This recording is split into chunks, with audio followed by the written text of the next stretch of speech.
కేంద్ర బీజేపీ సర్కార్పై విమర్శలు చేశారు చేవెళ్ల కాంగ్రెస్ పార్లమెంట్ అభ్యర్థి రంజిత్ రెడ్డి.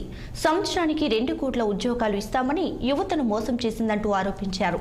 ఇక ఎస్సీ ఎస్టీ మైనారిటీ హక్కులను మోదీ ప్రభుత్వం కాలరాస్తుందన్నారు. అవివేకంతో కొందరు బీజేపీ మంత్రులు రాజ్యాంగాన్ని మారుస్తామని మాట్లాడుతున్నారంటూ ఎద్దేవా చేశారు.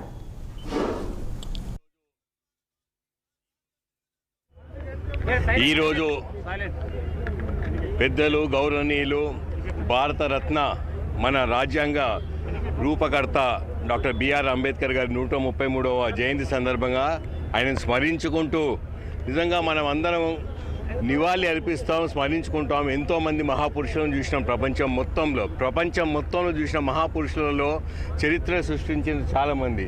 కానీ 80 సంవత్సరాల క్రితం ఊహకందనటువంటి ఆలోచనలు వచ్చిన బిఆర్ అంబేద్కర్ గారు ఎంత గొప్పనో ఆ రోజు మాట్లాడారు. అంటరాని తనం గురించి, మహిళలకు కూడా సదావకాశాలు ఇవ్వాలి, సముచిత స్థానం ఇవ్వాలి, ఇలా అనుకుంటూ ఆలోచిస్తూ పోతే అంతటి పట్టభద్రుడైన తర్వాత ఆయనను ఒక మంచి ఆఫీసర్ ఉన్నప్పుడు అంటరాని వాడని చెప్పి ఆయనకు ఫైల్ అంది అన్నప్పుడు అంటరాని తనం ఏంది ఇదేంటి అని చెప్పి అప్పుడు గలమెత్తి అప్పటికెళ్ళి వాళ్ళ 80 సంవత్సరాల తర్వాత అమెరికా లాంటి దేశాల్లో కూడా